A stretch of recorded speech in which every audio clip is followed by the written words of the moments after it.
We're here this afternoon with Mary Buzuma. She's a candidate for Congress in the 2nd District in Michigan.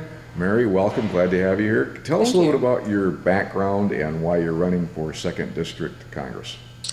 Okay. I am a U.S. Navy veteran. I was in the Navy as an intelligence specialist for 26 years. I recently moved back to Michigan about a couple years ago. I'm running as a libertarian to give people a choice, because the choice between a Republican and a Democrat is no choice at all. And if I can get enough votes to let people know that, hey, you know, we're tired of the status quo here. If I can get enough votes, and those votes send a message, and it makes Congressman Huizenga a better congressman, my volunteers and myself will consider that a victory. War in Iran, should we go? No. No. You have to understand, when you're in the military, and when I've been in the military, I've been in the Persian Gulf before, and you see the real stress that it causes on military people and their families. To go to war would be the absolute last resort. There are other things that we can take into consideration here. Iran wants to be nuke. Why not? I mean, look at where they're surrounded by them. You've got Russia. You've got Israel.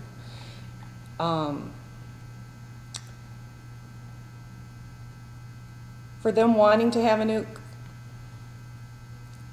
I can't say that I blame them. Plus, the U.S., we're still in Afghanistan, we're still in Iraq, we're down in Bahrain. So for them to want to have nuclear power, which, by the way, we sold them that technology when the Shah was in power.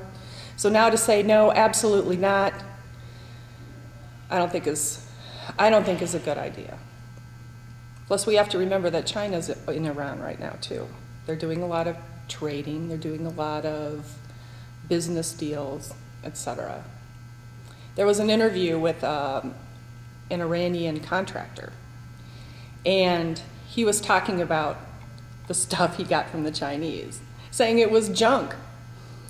So I'm thinking, while I'm reading this, why can't the U.S. open trade relations with Iran and sell them some good American stuff?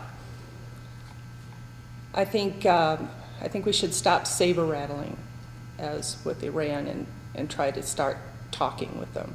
I know Ahmadinejad's a crazy guy, but I don't think he's that crazy, and most of the population is not either. When should we go to war? Only when our national interest or our national is threatened. Other than that, like I said, absolutely last resort. And I don't mean, you know, let's wait till the bombs start crossing the Atlantic, but only as a last resort. We have a budget deficit, and we've had a budget deficit for quite some time, and despite the efforts, and we use quotation marks around the word efforts, by the Republicans and Democrats, the budget deficit continues to grow, the spending's out of control. What can a libertarian candidate bring to the table to take care of that problem, to rectify it, to say, okay, if I'm elected, then as a libertarian, I bring this to the table that the other two candidates, the other two parties don't have? Our government is huge. I remember back listening to then President Bush talk about wanting to cut 150 agencies. And I was thinking, wow, how many of these things do we have? Well, right now we are at 1,300 agencies, overseeing about 1,800 programs. A lot of those things go back to the 30s. I am for more freedom and less government involvement, because the bigger government grows, the more it intrudes on our lives and the more it takes from us as far as our property goes. So let's start downsizing the government. Let's take a look at all these agencies. Start thinking about ones, particularly the ones that would do better with the states, or, dare I say, the private sector, where they can be more efficient and more accountable. When you start downsizing the government, you start cutting the spending. When you start cutting the spending, you start cutting the taxes. And then you start freeing up the economy. If we could see that there was someone in government who was willing to start looking at this. Right now, there are people sitting on tons and tons of money in this country, just waiting to see what's going to happen. Am I going to keep sitting on it because of more regulation and more taxes? Or am I going to let it go and start growing the economy? They start seeing something like that, they're more or less to let those assets go. We have a U.S. dollar right now, and it's the stability isn't all that high. And there's been some talk for quite a while about doing the same thing Europe did, where they took all their European currencies and turned that into a euro. And what they're talking about in this hemisphere is taking the Canadian dollar, the U.S. dollar, the Mexican peso, and perhaps even going down to South America and making one currency, calling it the Amero. Do you think that makes any sense, or do you think we should keep our own dollar such as it is? As a libertarian, I'm not really happy with the idea of like a one-size-fits-all currency. Because if you take a look at what's happened in Europe, I'm more or less along the lines, although I'm still learning about this, by the way, competing currencies. Gold, silver, copper, I don't know, shoes. When you have competing currencies, you let the market decide where and how much money it needs to be in the economy and where it needs to go. That gives people more freedom of choice here. Should we go back to a gold standard? Well, we certainly need something that's going to keep the value stable. Some people say a gold standard. Like I said, I'm more inclined to look into competing currencies, because commodities always go up and down anyway. Gold has been pretty much stable, though. But if you want to trade in silver, trade in silver. If you want to trade in gold, gold. Copper. But let the market decide. The U.S. Supreme Court in the last, I'll say, handful of appointments has gotten very political in that normally a candidate would just be asked questions such as their legal temperament, their judicial ability, and their sense of balance and fair play. And now it seems that whenever a candidate is nominated by the president, that both sides are eager to tear the candidate apart based on how they might rule on various issues. It's gone on since at least Robert Bork, and probably even before that. What can be done to make the process more civilized, to where instead of getting a judge that's has an ideological bent, that we get a judge that's going to be fair and impartial and interpret the law whether the way it's supposed to be, the way it was intended by the framers of the Constitution? First of all, you'd have to assume that every appointee lives in a vacuum, and that these people will continue to live in a vacuum. Our Supreme Court is very much aware of popular opinion. However, I really think that when you interview someone for the Supreme Court, that it should go along the lines of your fealty to the Constitution, as opposed to any political agenda that the senators might have. And I think that should be that should be the bellwether. Has the federal government amassed too much power? Absolutely. Absolutely. The bigger our government grows, the more power it has. You take a look at this election. It's all about we have to control the Senate, and then we need to control the House, and then we have to control, and then, oh, we need to control the White House. This is what our government has become, a bunch of controllers.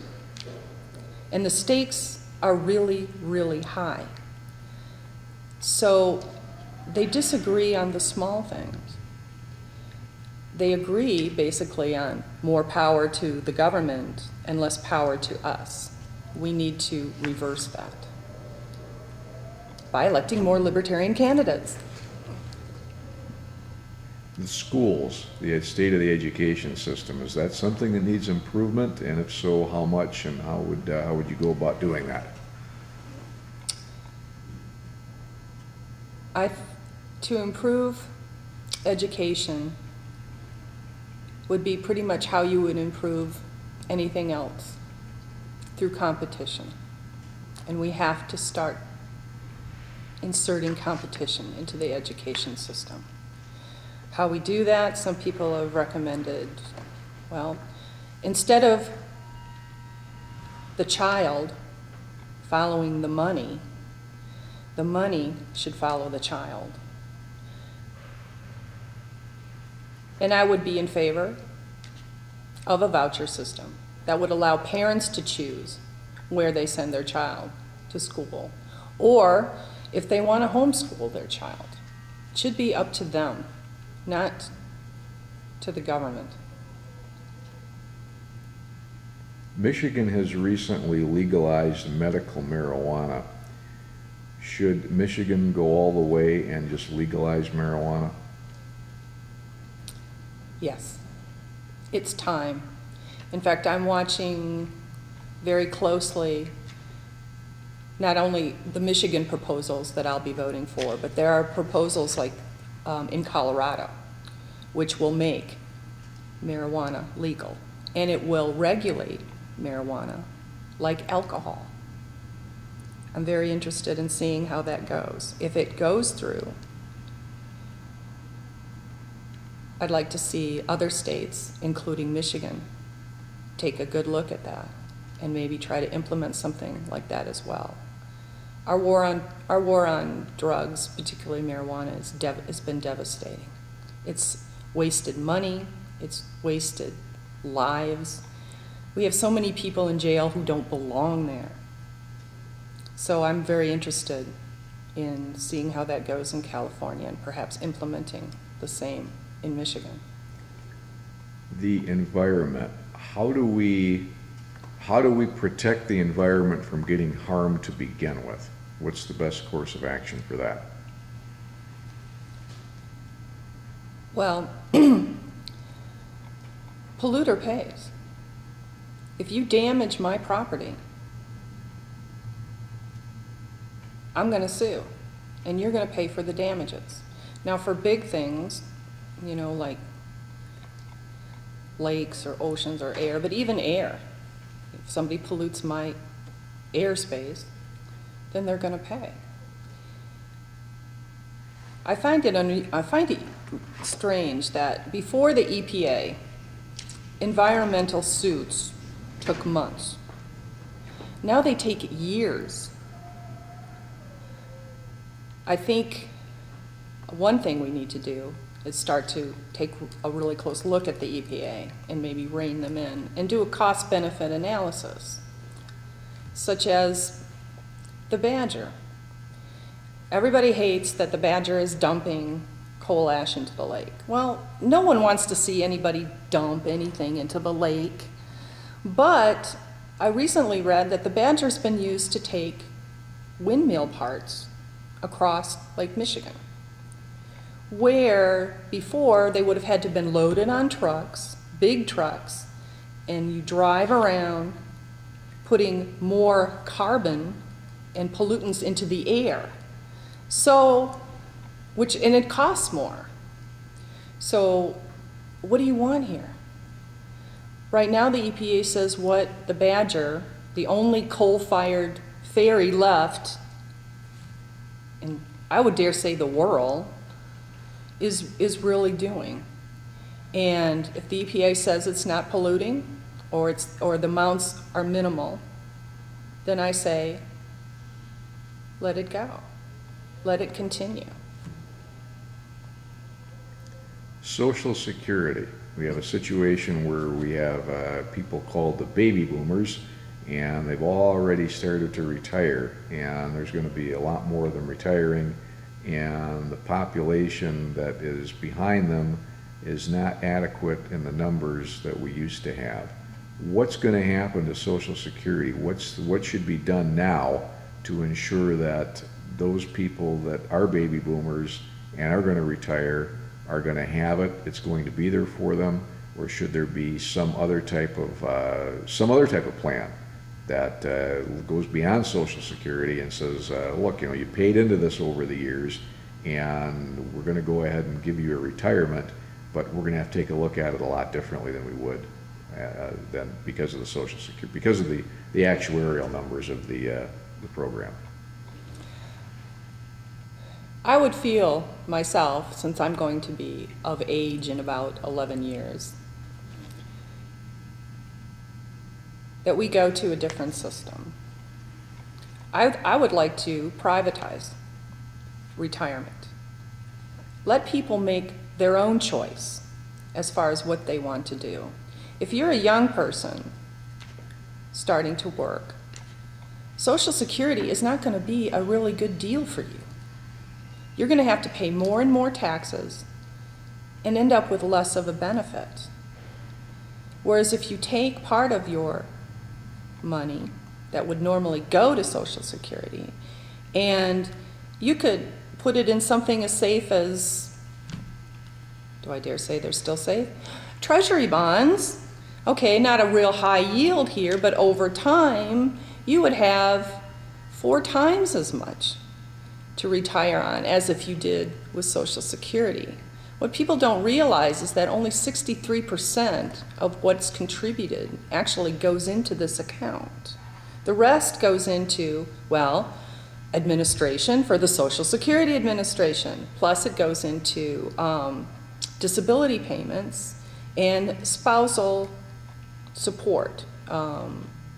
When someone dies, their spouse ends up getting the Social Security benefit. So why not have a system where you can put all your money into a retirement account, get a better yield, and not have to work till you're 80 and live till you're 120 to get your benefit out of Social Security. Now that being said, I don't want to pull the rug out from everybody who's going to get it and who's getting it now. That would be terrible. However, we need to look at a way to phase it out. Make a cutoff at a certain point. Allow those who are getting the benefit to keep getting the benefit. And for those who unfortunately have built their retirement plan around the Social Security, God knows why you would want to do that, but anyway, and start giving younger people the choice and phase it out. And by downsizing the government and reducing spending in other areas, we could keep that benefit for those who are retired and who will be retiring. Now, you mentioned that living to 120, which I think is a fantastic idea. Are we going to be able to do that when Obamacare takes a hold of us and we're stuck with this, I'll call it a socialized medical system, for want of a better phrase?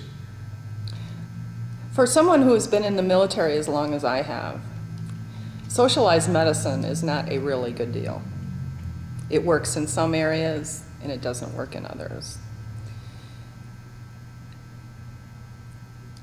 Socialized medicine is going to create shortages because when you start dictating what doctors can charge, what pharmacies can charge, you're not going to get any improvements In fact, a lot of people will probably leave the system. The best way to handle medical, like right now, our medical care is probably the best in the world for some things. If you are diagnosed with a terminal disease or like cancer, years ago cancer was a death sentence. But with improvements in medicine and diagnostic techniques, whose price has come down over the years, we do a better job of this. But what a lot of people don't understand too is government's involvement in the medical system drives the cost up. Licensing, telling insurers what they need to insure. States do that. If I could get a better plan, like say from Nebraska, why couldn't I buy it? No, because the state of Michigan says that that's not adequate. And that keeps the price up. We need to interject free market principles into medical care. Then and only then will we get better medicine and more affordable medicine for everyone. Immigration. We have I'm going to say a non-existent policy about immigration because it seems like our borders are open and porous to whoever wants to come in.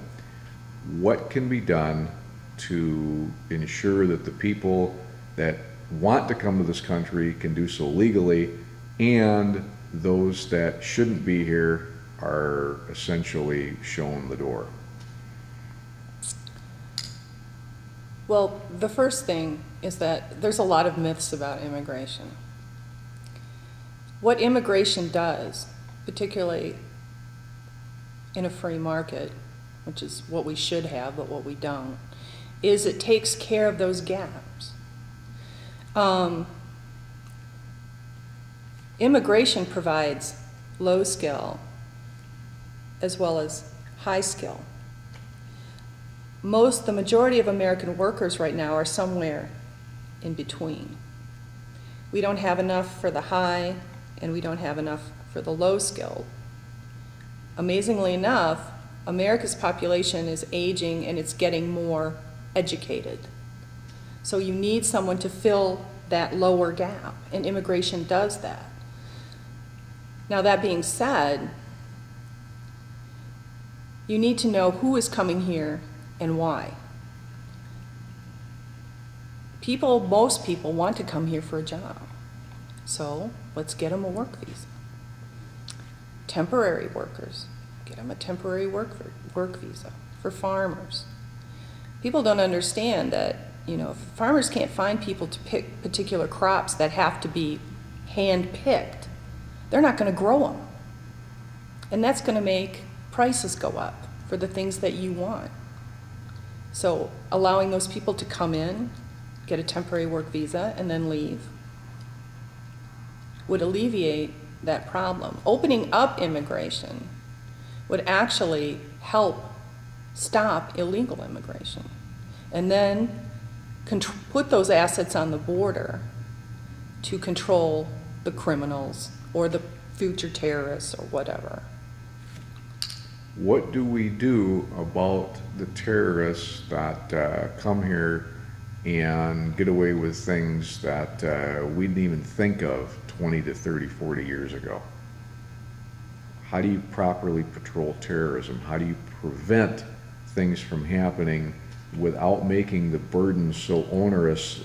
For instance, if somebody goes to an airport nowadays, they're practically strip searched before they get on the plane.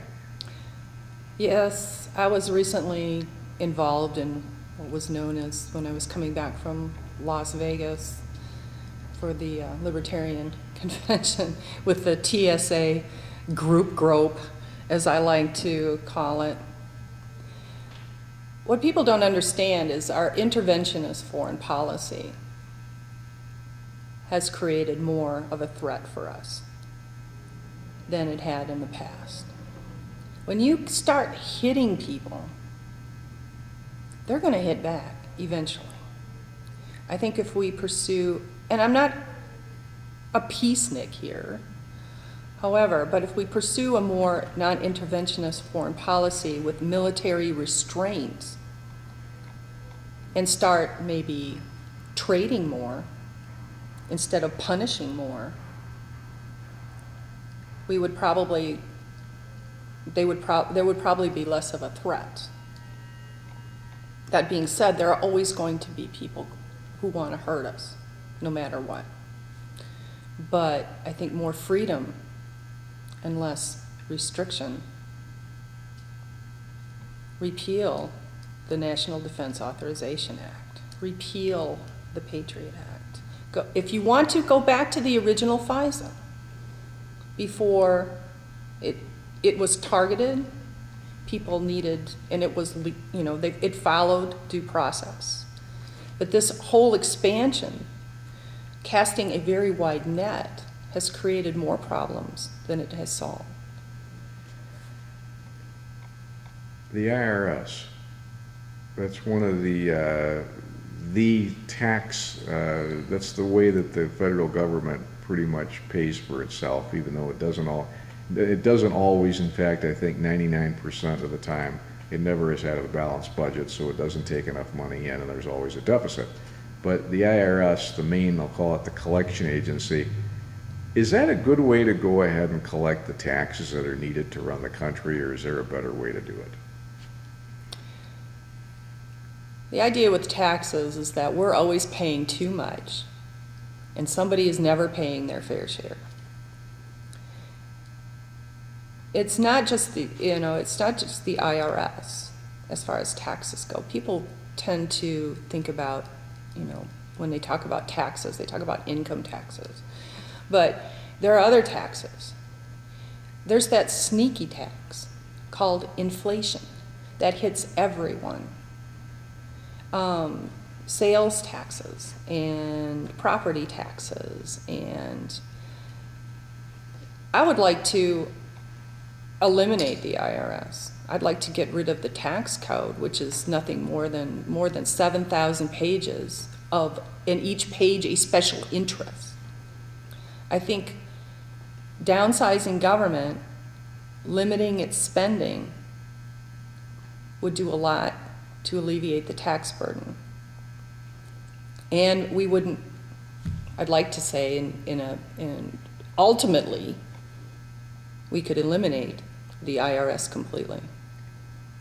Are government regulations and taxation out of control? And by that I mean, are there just too many regulations and too many taxes to where it's almost impossible for the average American to keep up with them, to know what's required of them?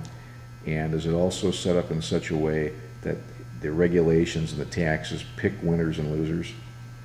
Absolutely. Everybody thinks that being capitalism is pro-business, and that's not the truth at all. You can be pro-business and anti-capitalist, which is what's been going on for a long time. Excuse me.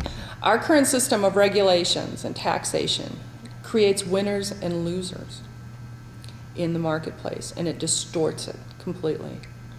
We need to get rid of a lot of these regulations that help a special interest or a political favorite, as opposed to letting the free market work, free market capitalism. So we need to get rid of a lot of these regulations and taxes. All it does is just feed the beast. Crime. To what extent should the federal government be involved in crime prevention and punishment? Only in the sense of protecting property rights and limiting and enforcing contracts. Other than that, the federal government really has no business involved in our economy at all, or as far as crime prevention. That is a matter left to the states and local governments. There's been some attempts made to run a pipeline from Mexico through the central part of the country all the way up to Canada. And it'd be a pretty large size pipeline for oil. Should that be something that should be allowed to proceed? Or should that be something that should be left up to every state to decide, and then within the state, every county, within the county, every municipality, and within the municipality, every property owner? So the way it's set up is that they're actually taking property by eminent domain for this privately owned pipeline. Right. That's one of the problems right now with our economy, is that people feel that their property rights are not being protected, particularly through the use of eminent domain, which goes through in the guise of being for a public interest, is actually a private interest. I believe property rights need to be protected. And if people want to sell their property at the fair market value to allow this pipeline to go through, fine. If they don't, then they'll have to find another way to do it. Although it would benefit the many, people flourish more in a realm of liberty and where private property rights are protected. Is Wall Street out of control? Wall Street has gotten out of control because government has let it get out of control. People don't really understand, and this was something I came to grips myself with a few years ago when I was researching the cause of the massive recession. And people were saying that, oh, it's, greedy Wall Street and greedy bankers and greedy corporations, but it was actually our own government that facilitated this through its regulations that pick winners and losers here. There were a lot, people said, well, they got rid of all the regulations. But what people don't understand is the regulators always seem to come to the barn after the horses have left. So, no, I think in a capitalist system, or a free market capitalist system, this wouldn't have happened, because the free market creates a check on this behavior. People aren't going to associate themselves with companies that are running amok and that are doing strange things with their money. Of course, as far as greed goes, we were all a little greedy during that period. But was it because our own government, through the Fed, was manipulating the money supply and everybody thought they had more than what they really had? And gee, was my house really worth $650,000 when it wasn't? So it creates those kind of distortions, and that's what caused the crash. And that's why I was so amazed when I was listening to a lot of Occupy Wall Street protesters saying, yeah, we need more government to rein in the corporations. I said, no, we don't. Because it's crony capitalism that caused the problem, not capitalism. We have an electoral college that ends up voting for the president. Is that a good idea, or should it just be direct popular votes? I can't remember where I read this, but what was it? Democracy is two wolves and a sheep deciding what's for lunch. Democracy, we do not have a democracy. I mean, as a government. We have a constitutional republic, which means rule of law. That important check and balance is also part of what the Electoral College is all about. It doesn't let one group completely dominate the other.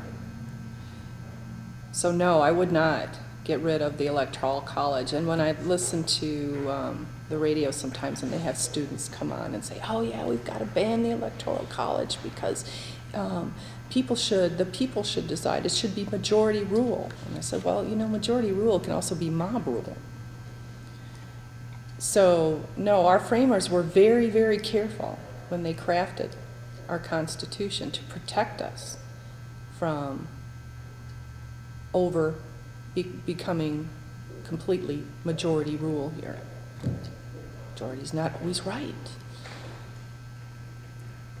We have a situation in the country where the third parties, a lot of times, in fact, most of the time, don't really get a fair shake as far as debates are concerned, whether it's on a local level, a state level, or a national level. What should be done about that? Well, I think the media has a lot to do with it. And I think the attitude also with the American people has to change. That really the Democrats and the Republicans are not that different. And as our government power grows, individual liberty diminishes. You need other champions. I really think, and I'm not stumping for Gary Johnson here, although I'd like to, if he'd have been allowed, at least in one or two of those debates, it would not have been a snooze fest. And it would have shown that there's really little difference between the Democrats and the Republicans. And I think the attitude is, well, third parties never win, so, why should we even bother with them? I mean, my own hometown newspaper devotes like half a page to the Republican and the Democrat congressional candidate. I get like a nano paragraph. Thanks. But I'm hoping that attitude is changing, that people do want to hear what third-party candidates have to say. There was a chance for everybody to tune in to the third-party debate this week. And there will be another chance, I believe, another one on next Tuesday. So if you want to hear what the third-party candidates have to say, I think it's on C-SPAN or on the web. You'd have to check it out. But I really think that once people start recognizing third parties, maybe the media will start recognizing third parties and start getting us more airtime. Now, that being said, I was very surprised at a lot of the forums and questionnaires and things I had received in this election. I was pleasantly surprised that many people would be interested in what a third-party candidate had to say, and particularly about freedom, less government, more liberty. Anything else you'd like to add that we didn't cover?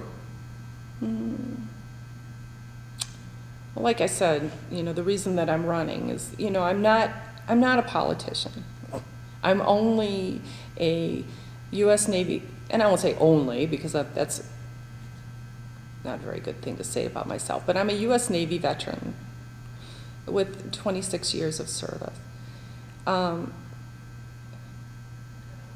people deserve a choice. And a vote for a third-party candidate is a vote against the status quo. I want to give people that choice. And like I said, if I get enough votes and it sends a message, and Congressman Huizenga becomes a better congressman because of it, then my volunteers, who are small, but who I will be eternally grateful to, we will consider that a victory. All right. Mary, thanks for taking some time out of your schedule today and spending it with us, and good luck in the election. Okay, thank you very much. Thank you.